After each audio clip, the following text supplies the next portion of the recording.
আগের ভিডিওতে আমরা ক্লাস 9-এর 3 নম্বর চ্যাপ্টার জৈবনিক প্রক্রিয়া থেকে খনিজ পুষ্টি এবং বাষ্পমোচন সম্পর্কে আলোচনা করেছিলাম। আজকে আলোচনা করব জল, খনিজ পদার্থ, খাদ্য ও গ্যাসের পরিবহন। ঠিক আছে, আজকে পরিবহন সম্পর্কে আলোচনা করব। তো পরিবহন কাকে বলে? যে পদ্ধতিতে বহুকোষী উন্নত উদ্ভিদদেহে জল ও জলে দ্রবীভূত খনিজ পদার্থ জাইলেম বাহিকা দ্বারা পৌঁছয় এবং পাতায় তৈরি খাদ্য ফ্লোয়েমের মাধ্যমে সমগ্র উদ্ভিদদেহে সরবরাহিত হয় তাকে পরিবহন বলে। তো কি বহুকোষী এবং উন্নত উদ্ভিদে জল ও জলে দ্রবীভূত খনিজ পদার্থ জাইলেম বাহিকা দ্বারা, ঠিক আছে, জাইলেম খোলা রয়েছে, সে বাহিকা দ্বারা পৌঁছে এবং পাতায় তৈরি হয় ফ্লোয়েমের মাধ্যমে। জাইলেমের মাধ্যমে জল খনিজ পদার্থ পৌঁছে, পাতায় যে তৈরি হয় সেটা ফ্লোয়েমের মাধ্যমে এবং সমগ্র উদ্ভিদদেহে সরবরাহিত হয় তাকে আমরা পরিবহন বলবো। উদ্ভিদদেহের পরিবহনের প্রধান মাধ্যম এবং পদ্ধতি কি? উদ্ভিদে পরিবহনের মাধ্যম ও পদ্ধতি। তো পরিবহনের প্রধান মাধ্যম হচ্ছে জল, ঠিক আছে, উদ্ভিদের প্রধান মাধ্যম হচ্ছে জল। সজীব উদ্ভিদ কোষে জল, খাদ্য, অণু ও খনিজ আয়নের প্রবেশ নির্গমনকে কোষীয় পরিবহন বলা হয়। কোষীয় পরিবহন দুই প্রকার সম্পন্ন হতে পারে, একটা হচ্ছে নিষ্ক্রিয় পরিবহন, একটা হচ্ছে সক্রিয় পরিবহন। তো এই দুই ধরনের পরিবহন সম্বন্ধে পরে বিস্তারিত আলোচনা করা। তো এই যে নিষ্ক্রিয় পরিবহন আর সক্রিয় পরিবহন সম্পর্কে দেখব। তো নিষ্ক্রিয় পরিবহন দুই প্রকার, একটা হচ্ছে ব্যাপন এবং অভিস্রবণ। ঠিক আছে, কোনো অণু বা আয়ন যখন শক্তি ব্যবহার না করে বেশি ঘনত্ব থেকে কম ঘনত্বের দিকে পরিবাহিত হয় তাকে নিষ্ক্রিয় পরিবহন বলবো। নিষ্ক্রিয় পরিবহন দুটি উপায় ঘটে, একটা হচ্ছে ব্যাপন, একটা হচ্ছে অভিস্রবণ। ঠিক আছে, তো ব্যাপনের সংজ্ঞা কি? যে ভৌত প্রক্রিয়ায় কোনো পদার্থের অণু নিজস্ব গতিশক্তি দ্বারা বেশি ঘনত্বের স্থান থেকে কম ঘনত্ব বা ঘনত্ব শূন্য স্থানে ছড়িয়ে পড়ে এবং সমঘনত্বে পরিণত হয় তাকে আমরা ব্যাপন বলবো। ব্যাপনের বৈশিষ্ট্য কি? কঠিন তরল গ্যাস সকল মাধ্যমে ব্যাপন ঘটে থাকে। ঠিক আছে, ব্যাপন পদ্ধতিতে কোনো পদার্থ তার বেশি ঘনত্ব থেকে কম ঘনত্বের দিকে ছড়িয়ে পড়ে, তারপর মাধ্যমের ঘনত্ব কম হলে ব্যাপনের হার বৃদ্ধি পায়। ঘনত্ব কম হলে ব্যাপনের হার বৃদ্ধি পায়, তাই কি বলেছে? তরলের তুলনায় গ্যাসের ব্যাপন হার বেশি। তারপর এটি একটি নিষ্ক্রিয় পরিবহন পদ্ধতি।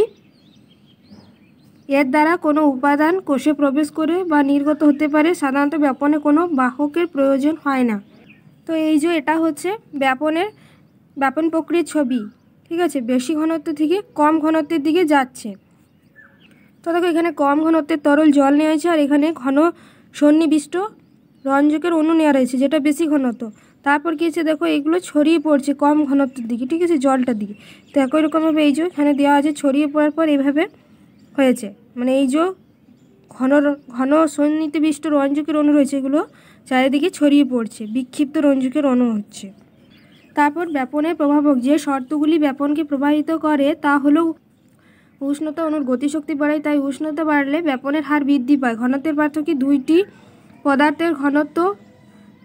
পদার্থের ঘনত্বের পার্থক্য বেশি হলে ব্যাপন দ্রুত হয়।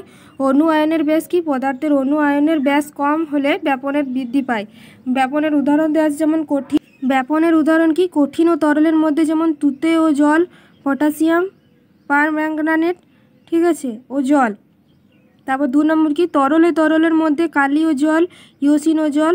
তারপর তরল ও গ্যাসের মধ্যে সুগন্ধি ও বায়ু, স্পিরিট ও বায়ু।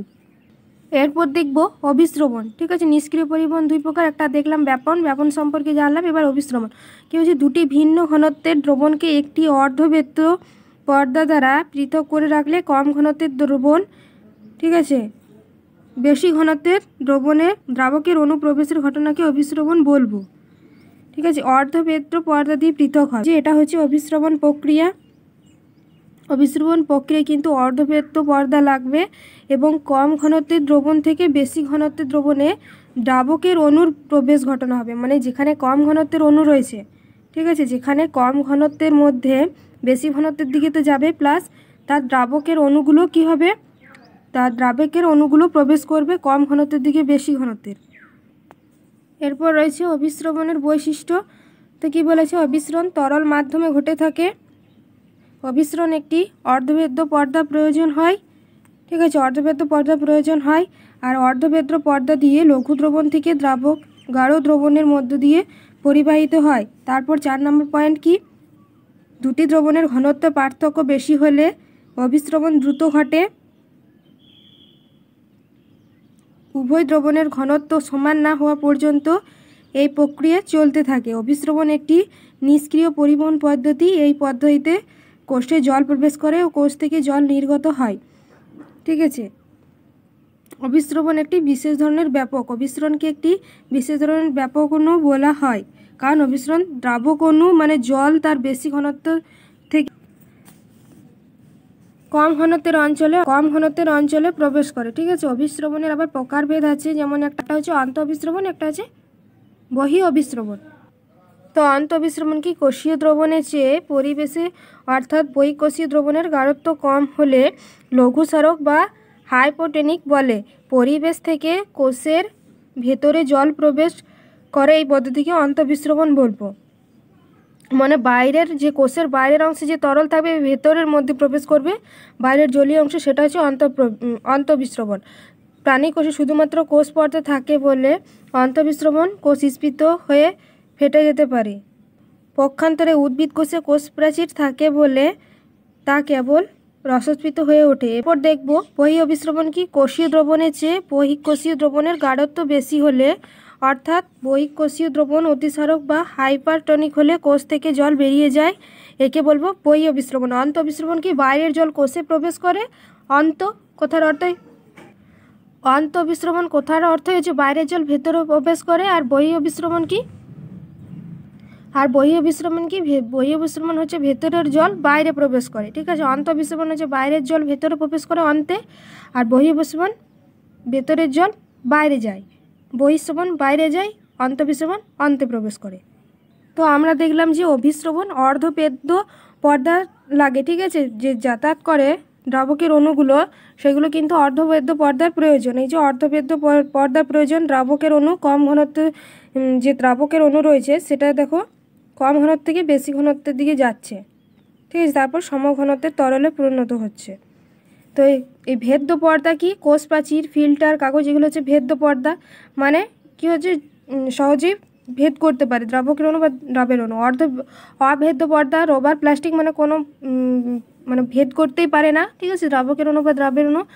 অর্ধভেদ্য পর্দা হচ্ছে পার্চমেন্ট, কাগজ, মাছের পটকা ইত্যাদি। মানে কি না, এগুলো কিছু কিছু অণু আছে যেগুলো যাতায়াত করতে পারে। ঠিক আছে, যেমন দ্রাবকের অণু। আর প্রভেদক ভেদ্য পর্দা কি, যেমন কোষ পর্দা কি, দ্রাবকের অণু যাবে, সাথে কিছু কিছু পদার্থ আছে যেগুলো যায়। ঠিক আছে, মানে প্রভেদক ভেদ্য মানে দ্রাবকের অণু যাবে প্লাস কিছু কিছু যে পদার্থগুলি যে রয়েছে ছোট ছোট, সেই অণুগুলিও যাতায়াত করে। ঠিক আছে, দেখো এখানে কি বলেছে, কোষ পর্দা ঠিক অর্ধভেদ্য পর্দা নয়, একে প্রভেদক পর্দা বলবো। ঠিক আছে, প্রভেদক ভেদ্য পর্দা বলবো কারণ এটি নির্দিষ্ট কিছু দ্রাবকে নির্দিষ্ট মাত্রা পর্যন্ত চলাচল করতে দেয়। তারপর কি, বহি অভিস্রবণ দ্বারা উদ্ভিদ কোষ থেকে জল নির্গত হলে কোষ প্রাচীর থেকে প্রোটোপ্লাজম, ঠিক আছে, প্রোটোপ্লাজম পৃথক হয়ে সংকুচিত হয়। এই অবস্থায় সৃষ্টি, তাকে বলবো প্লাজমোলিসিস। ঠিক আছে, মানে প্রোটোপ্লাজম পৃথক হয়ে সংকুচিত হয়ে যায়। তারপর কি বলেছে, এইরকম কোনো কোষকে হাইপোটনিক দ্রবণে রাখলে কোষটি স্বাভাবিক অবস্থায় ফিরে পায়, একে ডিপ্লোজোমোলিসিস বলে। ঠিক আছে, ডিপ্লোজোমোলিসিস বলবো। প্লাজমোজোমোলিসিস কি, কোষ প্রাচীর থেকে প্রোটোপ্লাজম পৃথক হয়ে সংকুচিত অবস্থায় সৃষ্টি হয়, প্লাজমোজোমোলিসিস। আর ডিপ্লোজোমোলিসিসটি কি, ডিপ্লোজোমোলিসিসটা হচ্ছে এই যে দ্রবণে, মানে কোষকে যদি হাইপোটনিক দ্রবণে রাখি, সেই কোষটি স্বাভাবিক অবস্থা ফিরে একে আমরা ডিপ্লাজমোলিসিস বলবো। তো এখানে ব্যাপন আর অভিস্রবণের কিছু পার্থক্য রয়েছে। তো পরিবহন কি, ব্যাপনের ক্ষেত্রে দ্রাব্য তার বেশি ঘনত্ব থেকে কম ঘনত্বের দিকে পরিবাহিত হয়, আর অভিস্রবণের ক্ষেত্রে দ্রাবক তার বেশি ঘনত্ব থেকে কম ঘনত্বের দিকে পরিবাহিত হয়। মানে কি, ব্যাপন দ্রাব্য আর অভিস্রবণ দ্রাবক। ঠিক আছে, দ্রাবক। তারপর পর্দা কি, পর্দা হচ্ছে নিষ্প্রয়োজন, আর অভিস্রবণের ক্ষেত্রে অর্ধবেদ্য পর্দা প্রয়োজন। প্রকৃতি কি, অসম প্রকৃতির দ্রবণের মধ্যে ব্যাপন হতে পারে, আর অভিস্রবণ সমপ্রকৃতির চাই, কেবলমাত্র সমপ্রকৃতির দ্রবণ নিতে হবে, দুটোই সমান সমান দ্রবণ নিতে হবে। আর ব্যাপন একটা সমান, একটা মানে একটা কম একটা বেশি দ্রবণ, সেটাই বলছে। কাজ কি, কোষে হরমোন খনিজ পরিবহন করে, আর অভিস্রবণ কি, কোষ থেকে পরবর্তী কোষে জল পরিবহন করে। এরপর রয়েছে সক্রিয় পরিবহন। তো সক্রিয় পরিবহন কি? যে পদ্ধতিতে কোষ পর্দা দিয়ে বাহক অণুর মাধ্যমে কোনো নির্দিষ্ট দ্রাব অণু এটিপি শক্তির সাহায্যে নিম্ন ঘনত্ব থেকে উচ্চ ঘনত্বের দিকে চলাচল করে তাকে সক্রিয় পরিবহন বলবো। ঠিক আছে, কোষ পর্দা দিয়ে বাহক অণুর মাধ্যমে কোনো নির্দিষ্ট দ্রাব অণু এটিপি শক্তির সাহায্যে। এখানে সক্রিয় পরিবহনের ক্ষেত্রে শক্তির প্রয়োজন, আর নিষ্ক্রিয় পরিবহনের ক্ষেত্রে কোনো শক্তির প্রয়োজন হয় না। তো শক্তির প্রয়োজন, যেমন এটিপি শক্তির সাহায্যে এরা নিম্ন ঘনত্ব থেকে উচ্চ ঘনত্বের দিকে যায়, আর নিষ্ক্রিয় পরিবহনে উচ্চ ঘনত্ব থেকে নিম্ন ঘনত্বের দিকে যায়। সক্রিয় পরিবহনের প্রাথমিক ধারণা দেওয়া আছে। তো প্রাথমিক ধারণা দেখো, নিম্ন ঘনত্ব থেকে উচ্চ ঘনত্বের দিকে যায়। ঠিক আছে, তারপর কি বাহক প্রোটিনের প্রয়োজন হয়, একে পাম্প বলবো। তারপর এটিপি শক্তি ব্যবহার করা প্রয়োজন হয়। এই যে এটিপি শক্তি, ঠিক আছে, এটা হচ্ছে বহিঃকোষীয় স্থান, কোষ পর্দা, সাইটোপ্লাজম। তারপর সক্রিয় পরিবহন পদ্ধতি এটিপি অণু বাহক প্রোটিনের সংশ্লেষক হয়। এই যে এটিপি অণুগুলো বাহক প্রোটিনের সংশ্লেষক হচ্ছে। তারপর এর ফলে বাহক অণুর গঠন পরিবর্তন হয়। কোষের প্লাজমা পর্দাতে অবস্থিত অণুতে দ্রাবণ সংযুক্ত হয়। ঠিক আছে, সংযুক্ত হতে পারে, এটিপির শক্তি ব্যবহৃত হয় এবং এটিপি ও অজৈব ফসফেট মুক্ত হয়। এই যে এটিপি শক্তি প্রয়োজন হচ্ছে, তা থেকে এটিপি এবং অজৈব ফসফেট, এই যে পিআই অজৈব ফসফেট মুক্ত হচ্ছে। দ্রাব অণুটি প্লাজমা পর্দার অপর দিকে উচ্চ ঘনত্ব অঞ্চলে পৌঁছায়। এই যে দ্রাব অণু, ঠিক আছে, দ্রাব অণুটি উচ্চ ঘনত্ব পর্দায়, দ্রাব অণুটি প্লাজমা পর্দার অপর দিকে তার উচ্চ ঘনত্বের অঞ্চলে পৌঁছায়। এই যে উচ্চ ঘনত্ব অঞ্চলে পৌঁছাচ্ছে। ঠিক আছে, তারপর দেখো সক্রিয় পরিবহনের উদাহরণ সোডিয়াম পটাশিয়াম এটিপিএইচ পাম্প। এই যে সোডিয়াম পটাশিয়াম হচ্ছে এটিপিএইচ পাম্প। সোডিয়াম এবং পটাশিয়াম হচ্ছে এটিপিএইচ পাম্প। তারপর কি কোষ পর্দার এটিপিএইচ অণুতে সংলগ্ন বিপরীত দিকে সোডিয়াম এবং পটাশিয়াম আয়ন চলাচল করে। 3 অণু সোডিয়াম আয়ন কোষ পর্দার মধ্য দিয়ে বাইরে গেলে একই সঙ্গে 2 অণু পটাশিয়াম আয়ন সাইটোপ্লাজমে প্রবেশ করে। এছাড়াও কি রয়েছে, সোডিয়াম গ্লুকোজ পাম্প সক্রিয় পরিবহনের অপর একটি উল্লেখযোগ্য উদাহরণ। তো এই যে 3 অণু, ঠিক আছে, এই যে 3 অণু সোডিয়াম আয়ন, এই যে 3 অণু সোডিয়াম আয়ন রয়েছে, এই 3 অণু সোডিয়াম আয়ন মধ্য দিয়ে, ঠিক আছে, কোষ পর্দার মধ্য দিয়ে 2 অণু পটাশিয়াম আয়ন সাইটোপ্লাজমে প্রবেশ করে।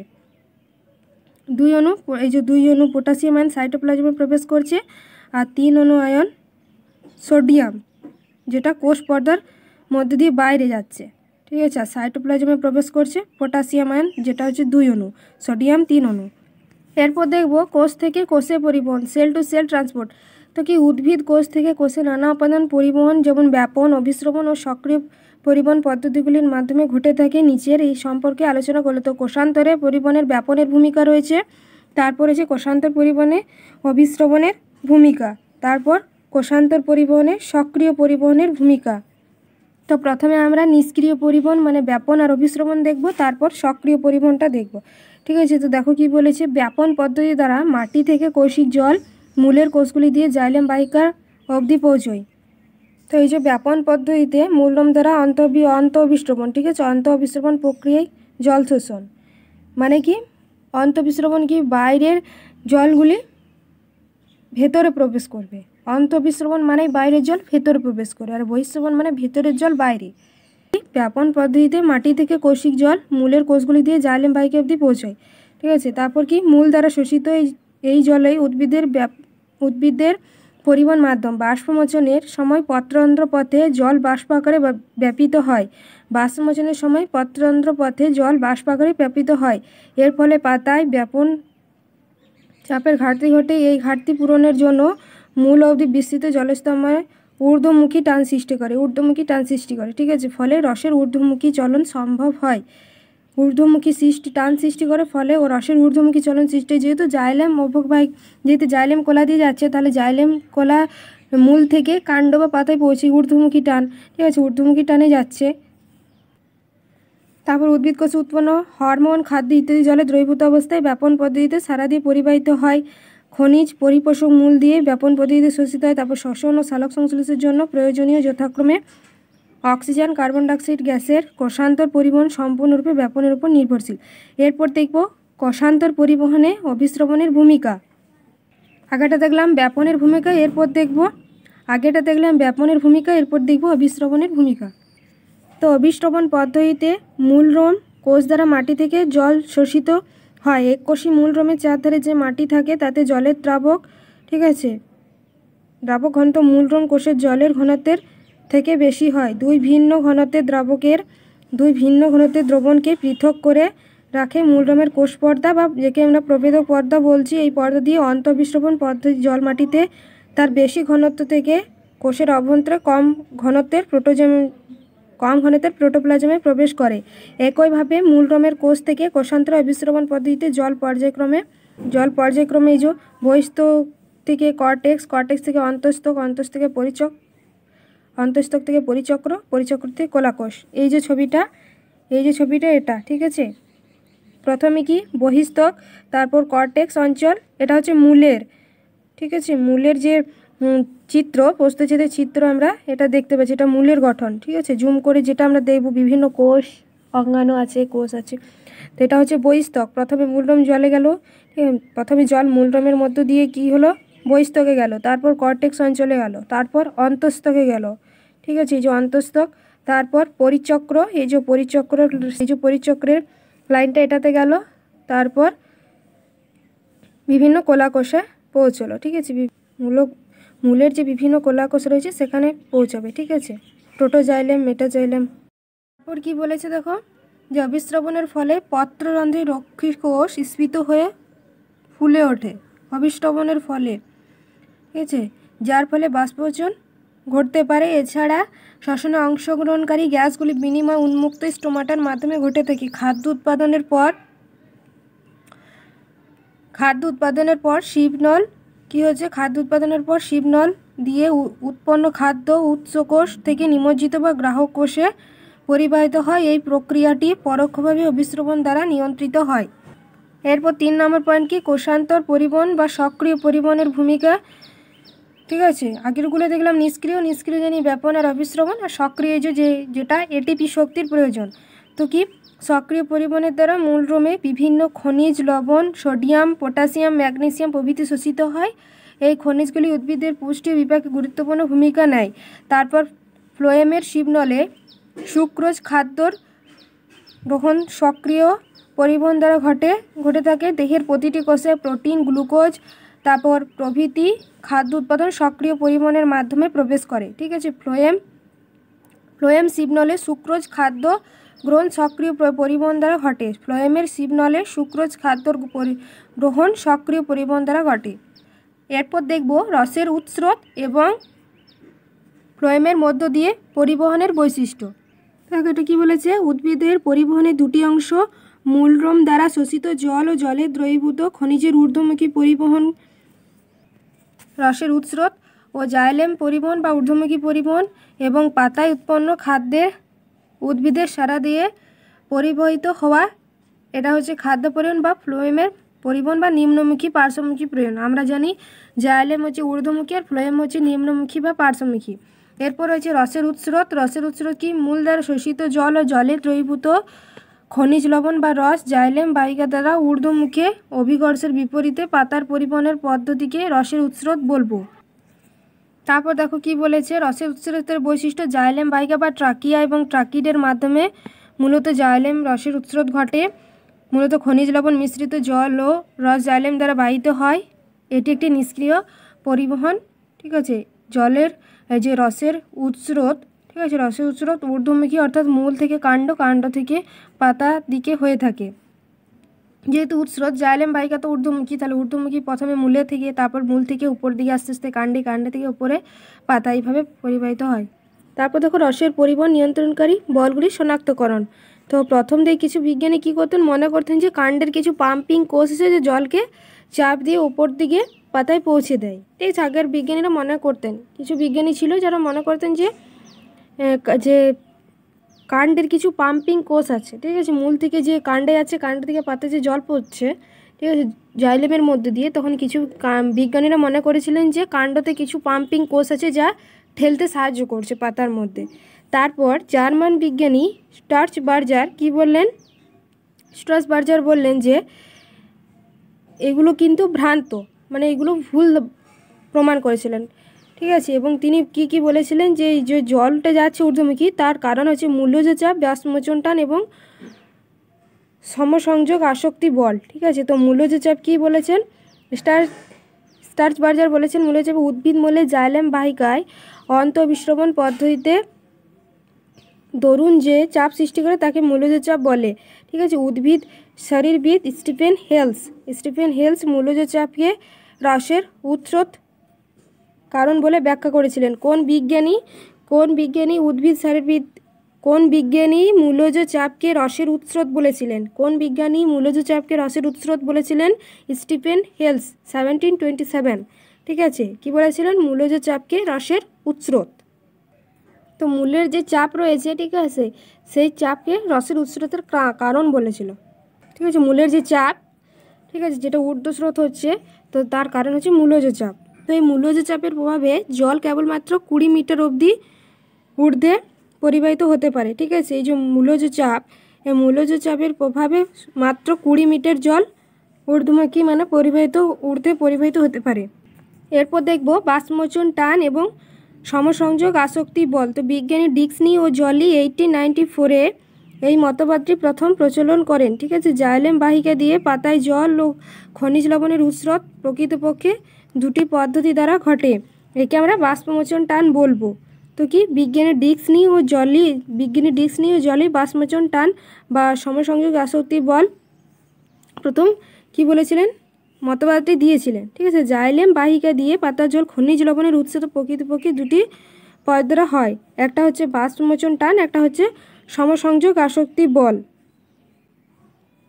ঠিক আছে, তো বাষ্পমোচন টান হচ্ছে 20 বায়ুমণ্ডলীয় চাপের সমান। ঠিক আছে, বাষ্পমোচন টান 20 বায়ুমণ্ডলীয় চাপের সমান। তারপরে রয়েছে সমসংযোগ আসক্তি বল। কি জাইলেম বাহিকার সূক্ষ্ম ব্যাসযুক্ত নালিকার অবিচ্ছিন্ন জল অণুগুলি হাইড্রোজেন বন্ধনে দরুন পারস্পরিক যে আকর্ষণ বল অনুভব করে থাকে তাকে সমসংযোগ বল বলে। এই সমসংযোগ জাইলেম বাহিকা যত শুরু হয় তত বৃদ্ধি পায়। তো এই বলের মান 350 বায়ুমণ্ডলীয় চাপের সমান পর্যন্ত হতে পারে। এরপর দেখব জলপ্রবাহের গতিপথ শনাক্তকরণ ও চিহ্নিতকরণ। তো এই ছবিটা রয়েছে, ঠিক আছে, এটা জাইলেম দ্বারা জলের ঊর্ধ্বমুখী পরিবহন হচ্ছে। তো আমরা দেখো পরীক্ষার শুরুতে কি দেখছি, পরীক্ষার শেষে কি দেখছি, এখানে একটা যে বোতল রয়েছে, ঠিক আছে, বোতলের মধ্যে রঙিন জল নেওয়া হয়েছে লাল রঙের, কিছু রং মিক্স করে। তারপর কি হচ্ছে দেখো, এই গাছটার নাম হচ্ছে লুচি পাতা। ঠিক আছে, লুচি গাছটা যে জলের মধ্যে রেখে দেওয়া আছে মূল সমেত কিন্তু, ঠিক আছে, এগুলো হচ্ছে মূলজ সমেত। তারপর দেখো বোতলের কি হচ্ছে, এটা হচ্ছে কর্ক। ঠিক আছে, তো এইভাবে মূলের মধ্য দিয়ে কি হচ্ছে, জাইলেম যে কোলা রয়েছে সেই জাইলেম কোলা দিয়ে কী হচ্ছে, মূল থেকে কাণ্ড থেকে পাতায় পৌঁছে জল। তো এই গাছটি একই রকমভাবে সেম কাজ করছে, মূল থেকে জল শোষণ করছে, সেই জলটা কী হচ্ছে কাণ্ডে পৌঁছচ্ছে এবং কাণ্ড থেকে পাতায়। তো এই যে পাতাগুলি রয়েছে, ঠিক আছে, পাতাগুলি দেখো যে জলের রঙিন বর্ণ ছিল সেটা কিন্তু আস্তে আস্তে ধারণ করছে। কী হচ্ছে, মূলের মাধ্যমে জল শোষণ হচ্ছে কাণ্ডে, প্রথমে কাণ্ডের কালারটা চেঞ্জ হলো, তারপর পাতায়, কারণ সেই জলটা আস্তে আস্তে কী হচ্ছে, যে ঊর্ধ্বস্রোত, জাইলেম তো ঊর্ধ্বস্রোত মানে ঊর্ধ্বমুখী অভিকর্ষের বিপরীতে যা আসছে, ঠিক আছে, নিচ থেকে ওপরে, তো আস্তে আস্তে জল কী হচ্ছে দেখো, ওই জল সমেত চারিদিকে যদি ছড়িয়ে যায় তাহলে সেই জল সমেত পাতাগুলোও রঙিন হয়ে যাচ্ছে, যেহেতু কালারিং জলটা নেওয়া হচ্ছে। ঠিক আছে, সেটাই। তো এখানে দেখো রসের উৎস্রোতের ধাপসমূহ দেওয়া আছে। ঠিক আছে, উদ্ভিদে রসের উৎস্রোত প্রক্রিয়ার ব্যাখ্যা। তো এখানে ধাপসমূহ দেওয়া আছে। প্রথমে কি আধুনিক বাষ্পমোচন সমসংযোগ মতবাদ অনুযায়ী বাষ্পমোচন টান এবং সমসংযোগ আসক্তি বল মূল থেকে পাতায় জল ও খনিজ লবণের দ্রবণ বা রস পরিবহন করে। এর ধারণা অনুযায়ী সমসংযোগের ফলে জলের অণুগুলি জাইলেম বাহিকায় জলস্তম্ভে অবস্থান করে। ঠিক আছে, এরপর জলস্তম্ভ সৃষ্টিতে সমসমস্ত বল এবং বাহিকা বেয়ে ঊর্ধ্বমুখী গমনে আসক্তি বল সাহায্য করে। এই যে এটা হচ্ছে জাইলেম কোলা, সেই জাইলেম কোলার মাধ্যমে কিন্তু আস্তে আস্তে ঊর্ধ্বমুখী গমন করছে। ঠিক আছে, অবস্থায় বাষ্পমোচনের ফলে জল অনুভূত হলে জলস্তম্ভে প্রবল টান সৃষ্টি হয়, টান মূল অবধি বিস্তৃত হয় এবং জল অনুপ্রবেশ নিরবিচ্ছিন্ন জলস্তম্ভ বজায় রাখে। এরপর সমস্ত আসক্তি বল, বাষ্পের মোচন, টানা প্রবাহ, নিরবিচ্ছিন্ন জলস্তম্ভের ঊর্ধ্বমুখী চলন এবং জাইলেমের বাইকে রসের উৎস্রোত ঘটে। তো প্রথমে কি হচ্ছে যে বাষ্পমোচন সংযমত অনুযায়ী বাষ্পমোচন সংযোগ মতবাদ অনুযায়ী কি বাষ্পমোচন টান এবং সমসংযোগ আসক্তি বল মূল থেকে পাতায় জল ও খনিজ লবণ লবণের দ্রবণ বা রস পরিবহন করছে। ঠিক আছে, এই যে জাইলেম কলার মাধ্যমে, ঠিক আছে, এবং সেটা ঊর্ধ্বমুখী গমনে সাহায্য করছে। তো আমরা রসের উৎস্রোত দেখলাম। ঠিক আছে, রসের উৎস্রোত প্রধানত জাইলেম বাহিকার মধ্য দিয়ে হচ্ছে। ঠিক আছে, জাইলেম বাহিকার মধ্য দিয়ে প্রবাহিত হচ্ছে, সেটা রসের উৎস্রোত দেখলাম।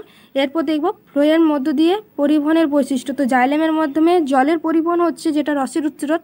ঠিক আছে, ঊর্ধ্বমুখী। আর ফ্লোয়েম কি? ফ্লোয়েম নিম্নমুখী বা পার্শ্বমুখী, যেটা খাদ্য পরিবহন করে। তো এটা দেখব ফ্লোয়েমের মধ্যে পরিবহন। ঠিক, যে খাদ্য তৈরি করছে বা খাদ্য পরিবহন করছে সেটা হচ্ছে ফ্লোয়েম, বা এটা নিম্নমুখী বা পার্শ্বমুখী। তো এই যে ফ্লোয়েমের দ্বারা নিম্নমুখী ও পার্শ্বমুখী খাদ্যের পরিবহন ঘটে। ঠিক আছে, ফ্লোয়েমের দ্বারা নিম্নমুখী পার্শ্বমুখী খাদ্যের পরিবহন ঘটে। ফ্লোয়েমে পরিবাহিত খাদ্য জল মূলত সুক্রোজ শর্করা ফ্লোয়েমের শিবনল দ্বারা প্রধানত খাদ্য পরিবাহিত হয়। তো ফ্লোয়েমের কোন কলা দ্বারা খাদ্য পরিবাহিত হয়? ঠিক আছে, ফ্লোয়েমের শিবনল দ্বারা। শিবনল যেটা নিউক্লিয়াসবিহীন, ঠিক আছে, নিউক্লিয়াসবিহীন শিবনল, তো সেটা খাদ্য পরিবাহিত করে শিবনল। ঠিক আছে, নলের মাধ্যমে, যেহেতু নল রয়েছে তাহলে আমরা এখানে একটু জানতে পারবো। নল কথাটির অর্থ হচ্ছে পরিবহন করে, তাহলে শিবনল দ্বারা খাদ্য পরিবাহিত হয়। তো কি দেখলাম? ফ্লোয়েমের দ্বারা নিম্নমুখী পার্শ্বমুখী খাদ্যের পরিবহন হয়। ঠিক আছে, ফ্লোয়েম পরিবাহিত খাদ্য মূলত কি সুক্রোজ শর্করা। ঠিক আছে, সুক্রোজ শর্করা ফ্লোয়েমের মধ্যে খাদ্য পরিবাহিত করে, সুক্রোজ শর্করা। আর যে পরিবহন করে ফ্লোয়েমের কোন অংশটা, সেটা হচ্ছে শিবনল, তবে সঙ্গীকোষীয় প্রক্রিয়াতে সাহায্য করে। ঠিক আছে, পত্রপ্রান্তে সুক্রোজের শিবনলে প্রবেশকে ফ্লোয়েম লোডিং বলবো। ঠিক আছে, পত্রপ্রান্তে সুক্রোজের শিবনলে প্রবেশকে ফ্লোয়েম লোডিং বলবো, এবং পক্ষান্তরে কোলাকোষে ফ্লোয়েমের খাদ্য স্থানান্তরকে ফ্লোয়িং আনলোডিং বলবো। মানে কি, কোলাকোষে ফ্লোয়েমের খাদ্য স্থানান্তর যদি হচ্ছে, ঠিক আছে, খাদ্যর স্থানান্তর হচ্ছে, সেটা আনলোডিং। আর যে সুক্রোজের শিবনলে প্রবেশ করছে সেটা হচ্ছে ফ্লোয়েম লোডিং। তো এখানে দেখো ছবিটা দেওয়া আছে, ফ্লোয়েম দ্বারা শর্করার পরিবহন পরীক্ষা।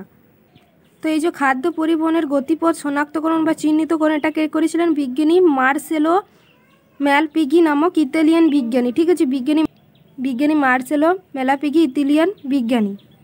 তো দেখো এখানে ছবিতে কী দেওয়া রয়েছে? ফ্লোয়েমের দ্বারা শর্করা পরিবহন পরীক্ষা। তো এই যে শুকিয়ে যাওয়া কাণ্ড, মানে কি হচ্ছে, যে একটা গাছ বসিয়েছিলাম, সেখানে কাণ্ডটা মাঝে কি করলাম, যে ত্বক, কর্টেক্স এবং ফ্লোয়েম কোলা বাদ দেওয়া হয়েছে। ঠিক আছে, মাঝের শুধুমাত্র অংশটা আছে। এই যে ফ্লোয়েমের ত্বক, কর্টেক্স এবং ফ্লোয়েম কোলা বাদ দেওয়া হয়েছে।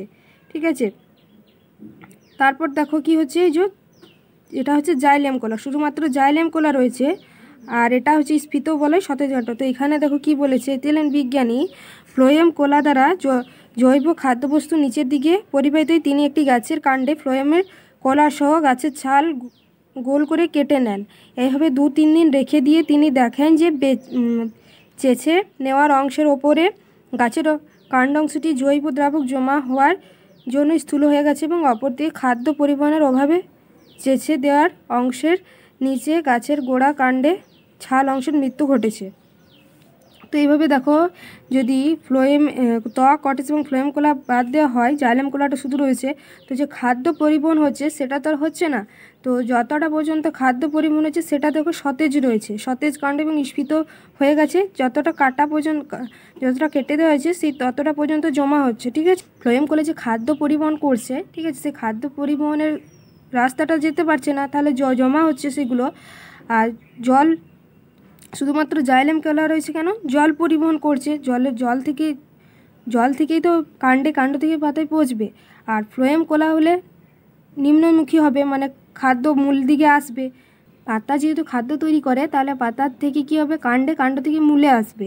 ঠিক আছে, ফ্লোয়েম তো নিম্নমুখী বা পার্শ্বমুখী, তাহলে সেই খাদ্য তৈরি করার ফলে পরিবহন হচ্ছে, তো সেটা তো আর নিচে আসতে পারছে না, যেহেতু ফ্লোয়েম কলা কেটে দেওয়া হয়েছে। আর জাইলেম কলা কাটা হয়নি, যে এটা জাইলেম কলা, জল যেমন ঊর্ধ্বমুখী হচ্ছে সেরকমভাবে যাচ্ছে সেই জাইলেম কলার মাধ্যমে, ঠিক আছে, যেমন পাতায় পৌঁছেছে কাণ্ড থেকে পাতায়, কিন্তু খাদ্যের অভাবে এমনি হয়ে যাবে। ফ্লোয়েম কলা কেটে দিলে এমনি অবস্থা হবে, ঠিক আছে। সেটা এখানে আমরা ফ্লোয়েম যেহেতু পড়ছি, ঠিক আছে, ফ্লোয়েম নিয়ে পরীক্ষা করেছিলাম। দেখব খাদ্য পরিবহনের ধাপসমূহ, ঠিক আছে। বর্তমানে ফ্লোয়েমের মাধ্যমে খাদ্য পরিবহন চাপ প্রবাহ মডেল দ্বারা ব্যাখ্যা করা যায়। তো কি, ফ্লোয়েম কলা মূলত শিবনল দ্বারা খাদ্য পরিবাহিত হয়, ঠিক আছে। ফ্লোয়েম কলার মূলত শিবনল দ্বারা খাদ্য পরিবাহিত হয়। শিবনলের কোষগুলি শিবব্লেডের ছিদ্রপথে পরস্পর সম্পর্কিত থাকে। এই পথে খাদ্য পরিবাহিত হয়। পাতায় উৎপন্ন সুক্রোজ জাতীয় জৈব খাদ্য মেসোফিল কোষ থেকে কোষপর্দা দিয়ে বান্ডিল আবরণী কোষ, ফ্লোয়েম প্যারেনকাইমা কোষ ও সঙ্গী কোষ দিয়ে সবশেষে পাতা শিরে অবস্থিত শিবনলে প্রবেশ করে, ঠিক আছে। সুক্রোজ প্রকৃতপক্ষে সক্রিয় পরিবহন। সুক্রোজ হচ্ছে সক্রিয় পরিবহন, এটা দেখো ছবি রয়েছে, ঠিক আছে। চাপ প্রবাহ মডেল দ্বারা ফ্লোয়েমে খাদ্য প্রবাহের ব্যাখ্যা, ঠিক আছে। এই যে খাদ্য পরিবহন বা খাদ্য উৎপন্ন হচ্ছে সেটা ফ্লোয়েমের মাধ্যমে হচ্ছে। তো এখানে কীভাবে ফ্লোয়েমের মধ্যে হচ্ছে সেটা দেওয়া আছে, ঠিক আছে। তাহলে সুক্রোজ কি, সুক্রোজ প্রকৃতপক্ষে সক্রিয় পরিবহন পদ্ধতি দ্বারা শিবনলে প্রবেশ করে, ঠিক আছে। তারপর কি, জৈব খাদ্য শিবনলের পত্রপ্রান্তে দ্রবণ ঘনত্ব বৃদ্ধি করে, তাকে আমরা ফ্লোয়েম লোডিং বলবো। তো এই যে সুক্রোজ, ঠিক আছে, এই যে সুক্রোজ রয়েছে, এই যে সুক্রোজ হচ্ছে প্রকৃতপক্ষে সক্রিয় পরিবহন পদ্ধতি যা শিবনলে প্রবেশ করে, ঠিক আছে। এটা হচ্ছে শিবনল। তো শিবনলে প্রবেশ করছে, এই যে শিবনলের মূলস্থ প্রান্ত, তো শিবনলের প্রবেশ করছে। কি বলেছে, ফলে পার্শ্ববর্তী জাইলেম বাহিকা থেকে জল শিবনলে প্রবেশ করে। এই যে পার্শ্বমূর্তি রয়েছে, এই পার্শ্ববর্তী জাইলেম কোষ থেকে কি হচ্ছে, জাইলেম বাহিকাতে শিবনলে প্রবেশ করছে, জল শিবনলে প্রবেশ করছে, ঠিক আছে। এর ফলে শিবনলে উচ্চচাপ সৃষ্টি হয়। এর ফলে শিবনলে উচ্চচাপ সৃষ্টি, এই যে শিবনল, এই শিবনলে উচ্চচাপ সৃষ্টি হয়, ঠিক আছে। এবং সুক্রোজপূর্ণ জলীয় দ্রবণ নিম্নমুখে পরিবাহিত হয়ে উদ্দিষ্ট অঙ্গে পৌঁছয়। এবং এই যে শিবনলে উচ্চচাপ সৃষ্টি হচ্ছে, ঠিক আছে, উচ্চচাপের সৃষ্টি হচ্ছে যেহেতু জাইলেম থেকে কী হচ্ছে, জাইলেম বাহিকা থেকে জল শিবনলে প্রবেশ করছে। এর ফলে শিবনল উচ্চচাপের সৃষ্টি হচ্ছে এবং সুক্রোজপূর্ণ জলীয় দ্রবণ নিম্নমুখে পরিবাহিত হয়ে উদ্দিষ্ট অঙ্গে পৌঁছয়, ঠিক আছে। তো এই যে সুক্রোজপূর্ণ জলীয় দ্রবণ নিম্নমুখী পরিবাহিত উদ্দিষ্ট অঙ্গে পৌঁছচ্ছে। এরপর সুক্রোজ শিবনলের মূলস্থ প্রান্ত থেকে ব্যাপন প্রক্রিয়ায় কোলাকোষে প্রবেশ করে ও শিবনলের এই অংশ দ্রবণ ঘনত্ব হ্রাস পায়। একে আমরা ফ্লোয়েম আনলোডিং বলবো, ঠিক আছে। যেহেতু কি হচ্ছে, দ্রবণ ঘনত্ব হ্রাস পাচ্ছে, একে আমরা ফ্লোয়েম আনলোডিং বলবো। কি বললাম, এর ফলে তো সুক্রোজ শিবনলের মূলস্থ প্রান্ত থেকে ব্যাপন প্রক্রিয়া কোলাকোষে প্রবেশ করে ও শিবনলের এই অংশ দ্রবণ ঘনত্ব হ্রাস পায়, একে আমরা ফ্লোয়েম আনলোডিং বলবো, ঠিক আছে।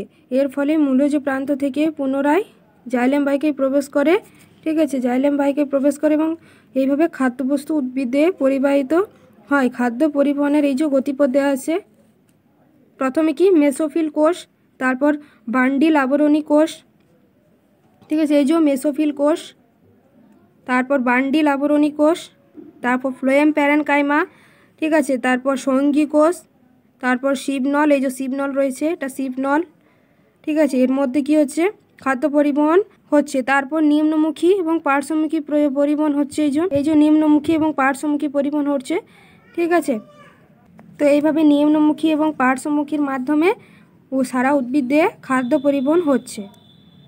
তো এটাই ছিল ফ্লোয়েম কলার নিম্নমুখী এবং পার্শ্বমুখীর মাধ্যমে খাদ্য পরিবহন, ঠিক আছে। তো অবশ্যই তোমরা দেখবে। তো চলো এরপর MCQগুলো আলোচনা করে নিই। এবার জল, খনিজ পদার্থ, খাদ্য, গ্যাসের পরিবহন থেকে MCQগুলো দেখে নিই। তো 1 নম্বর কি বলেছে, অবিস্রবণ প্রক্রিয়ায় যে অণু কম ঘনত্ব থেকে বেশি ঘনত্বের দিকে প্রবাহিত হয় তা হলো, তো কি হবে, অবিস্রবণ প্রক্রিয়ায় যে অণু কম ঘনত্ব থেকে দ্রাবক হবে, ঠিক আছে। অবিস্রবণের ক্ষেত্রে দ্রাবক অণু কম ঘনত্বের থেকে বেশি ঘনত্বের দিকে যায়। ব্যাপন প্রক্রিয়া জলের ড্যাশের তারতম্যে, ঘনত্বের তারতম্যে, ঠিক আছে, কারণ কি বেশি ঘনত্ব থেকে কম ঘনত্বের দিকে। উদ্ভিদের মাটি থেকে জল বা রস টেনে নেওয়ার পদ্ধতিকে কি বলবো, তো টেনে নিচ্ছে, ঠিক আছে, গ্রহণ করে নিচ্ছে বা শোষণ করে নিচ্ছে, তো শোষণ অপশন এ। যে শারীরবৃত্তীয় প্রক্রিয়াটির জন্য অর্ধব্যাপ্ত পর্দা প্রয়োজন সেটি হচ্ছে অভিস্রবণ। তারপর বৃহৎ জাতীয় উদ্ভিদকে খাড়াভাবে থাকতে সাহায্য করে কি, বৃহৎ জাতীয় উদ্ভিদকে খাড়াভাবে থাকতে সাহায্য করে অপশান 5 দাগের কোশ্চেন নম্বর 5 বি হবে অভিস্রবণ, ঠিক আছে। সজীব কোষকে সমসারক দ্রবণে নিমজ্জিত রাখলে তার আকার আয়তন অপরিবর্তিত থাকে, এটি যে ধারণার ওপর আধারিত তা হলো কোশ্চেন নাম্বার 6 সি, এটা অভিস্রবণ। তারপর ব্যাপন প্রক্রিয়া সাধারণত ঘটে না কঠিনে কঠিনে, ঠিক আছে, কঠিনে কঠিনে ব্যাপন প্রক্রিয়া ঘটে না। অভিস্রবণ প্রক্রিয়ার জন্য প্রয়োজনীয় একটি অপরিহার্য পদার্থ হলো কি, অভিস্রবণ প্রক্রিয়া প্রয়োজনীয় একটি অপরিহার্য পদার্থ হচ্ছে অর্ধপেদ্য পর্দা। অর্ধপেদ্য পর্দার মাধ্যমে ঘটে। দ্রাব্য অণুর পরিমাণ দ্রবণে বেশি হলে ব্যাপনের হার কি হবে, দ্রাব্য অণুর পরিমাণ দ্রবণে বেশি হলে কোশ্চেন নাম্বার 9 এ হবে, ঠিক আছে, দ্রবণের পরিমাণ বেশি হলে ব্যাপনের হার বেশি হবে। উদ্ভিদের জাইলেমের মধ্য দিয়ে রসের উৎস ঊর্ধ্বমুখী, উদ্ভিদের ফ্লোয়েমের মধ্য দিয়ে খাদ্যের পরিবহন ঊর্ধ্বমুখী, নিম্নমুখী, পার্শ্বমুখী না সবকটি, এখানে যেহেতু সবকটি দেওয়া আছে করবো, ঠিক আছে, প্রধানত নিম্নমুখী এবং পার্শ্বমুখী হয়, খুব কম ঊর্ধ্বমুখী হয়। তো যেখানে সবকটি দেওয়া আছে তাহলে সবকটি করব। বাহক প্রোটিনের সহায়তায় বিপাকীয় শক্তির সাহায্যে পদার্থের অণুর পরিবহনকে কি বলবো, বাহক প্রোটিনের সাহায্যে কি, কোয়েশ্চেন নাম্বার 12 অপশান এ সক্রিয় পরিবহন, ঠিক আছে, প্রোটিন যেহেতু রয়েছে, ঠিক আছে, প্রোটিনের মাধ্যমে, যেমন এটিপি একটা কী হচ্ছে, এটিপি একটা শক্তি, তাহলে শক্তির মাধ্যমে ঘটছে এবং প্রোটিন রয়েছে বিভিন্ন ধরনের, তো সেই প্রোটিনের মাধ্যমে ঘটছে, সেটা সক্রিয় পরিবহন। যে প্রক্রিয়াতে সর্বদা বিপাকীয় প্রয়োজন হয় তা হলো কোয়েশ্চেন নাম্বার 13 সি হবে সক্রিয় পরিবহন। কোয়েশ্চেন নাম্বার 14 উষ্ণতা চাপ অধিক হলে ব্যাপনের হার কি হবে, বেশি হবে, ঠিক আছে। তারপর প্রকৃতপক্ষে অভিস্রবণ হলো কি, পর্দার মধ্য দিয়ে দ্রাবকের গমন, ঠিক আছে, এটা অপশান এ হবে, পর্দার মধ্য দিয়ে দ্রাবক গমন করে। এটাও হবে না, এটাও হবে না, আর এটা হবে না, ঠিক আছে, এটা পর্দা ছাড়া দ্রাবক বলেছে, এটা পর্দা ছাড়া দ্রাবক বলেছে, এটা পর্দার মধ্য দিয়ে দ্রাবক বলেছে। তো পর্দা দিয়ে তো যাবে, অর্ধপেদ্য পর্দা যাবে প্লাস দ্রাবক অনু যাবে, ঠিক আছে। তো ব্যাপন তেল বেশি হলে ব্যাপনের হার বেশি হবে, ঠিক আছে, ব্যাপনের হার বেশি হবে। বহি অভিস্রবণের দ্বারা কি হবে, উদ্ভিদ কোষের প্রোটোপ্লাজমের সংকোচনকে কি বলবো, প্লাজমোলাইসিস। কেন, কারণ বহি অভিস্রবণ হচ্ছে মানে ভেতরের যে কোষের ভেতরে যে জল সেটা বাইরের দিকে কি হচ্ছে, বেরিয়ে যাচ্ছে, মানে বহি অভিস্রবণ হচ্ছে, তাহলে সেটাকে আমরা প্লাজমোলাইসিস বলবো, ঠিক আছে, মানে বেরিয়ে যাচ্ছে প্লাজমোলাইসিস। আর অন্তঃবিস্রবণ কি, বাইরের জল ভেতরে প্রবেশ করছে অন্তঃবিস্রবণ, বহি অভিস্রবণ ভেতরের জল বাইরে প্রবেশ করছে। তারপর অন্তঃবিস্রবণ দ্বারা উদ্ভিদ কোষের প্রোটোপ্লাজমের স্ফীতিকরণকে কি বলবো, অন্তঃবিস্রবণ বলেছে, ঠিক আছে, মানে বাইরের জল ভেতরে প্রবেশ করছে, অন্তঃবিস্রবণ, বাইরের জল ভেতরে প্রবেশ করছে, তাকে বলবো ডিপ্লাজমোলাইসিস, ঠিক আছে, ডিপ্লাজমোলাইসিস। ব্যাপন প্রক্রিয়াতে দ্রাব্যের অণু কি হচ্ছে, পর্দার মাধ্যমে অথবা মুক্ত অবস্থায় গমন করে, অপশান বি। মাধ্যমের উষ্ণতা বেশি হলে ব্যাপনের হার কি হবে, বেশি হবে, কোশ্চেন নাম্বার 20 এ। তারপর উদ্ভিদের মূলরম দ্বারা মাটির জল শোষিত হয়, তা হলো কি, কৌশিক জল, কৌশিক জলের মাধ্যমে কিন্তু হচ্ছে, কোশ্চেন নাম্বার 21 অপশান এ। তারপর কোষ থেকে জলের বহিষ্করণকে বলবো কি, কোষ থেকে জলের বহিষ্করণ মানে বাইরে যাচ্ছে, সেটা হচ্ছে বহি অভিস্রবণ, কোশ্চেন নাম্বার 22 ডি, ঠিক আছে, কোষ থেকে জল বাইরে বেরিয়ে যাচ্ছে বহিষ্করণ, আর ভেতরে প্রবেশ করলে অন্তঃস্করণ। তাহলে সজীব কোষের কোষ পর্দা এক ধরনের ড্যাশ পর্দা, তো সজীব কোষের কোষ পর্দা বলেছে আমরা জানি, সেটা হচ্ছে প্রবেদক পর্দা, ঠিক আছে। একটি কোষকে ড্যাশ দ্রবণে রাখলে তার আয়তন বৃদ্ধি পাবে, একটি কোষকে ড্যাশ দ্রবণে রাখলে তার আয়তন বৃদ্ধি পাবে, সেটা কোথায়, কোয়েশ্চেন নাম্বার 24 বি লঘুসারক দ্রবণে। তারপর একটি কোষ থেকে পরবর্তী কোষে জলের প্রবাহকে ড্যাশ বলে, তো এটা আমরা কি বলবো, কোষান্তর অভিস্রবণ, ঠিক আছে, একটা কোষ থেকে পরবর্তী কোষে। তারপর নিচের কোনটি অর্ধবেদ্য পর্দা, মাছের পটকা, ডিমের খোলকের নিচের পাতলা অংশ, ঠিক আছে, নিচের পাতলা পর্দা পার্চমেন্ট কাগজ, তো এটা অপশান ডি হবে সবকটি, ঠিক আছে, এইগুলোই ছিল এমসিকিউ, ঠিক আছে। তো জল, খনিজ পদার্থ, খাদ্য, গ্যাসের পরিবহন থেকে এগুলোই ছিল এমসিকিউ, ঠিক আছে, অবশ্যই তোমরা দেখবে। বাড়িতে অবশ্যই টেক্সট বইটা পড়বে, তারপর এমসিকিউ সলভ করবে।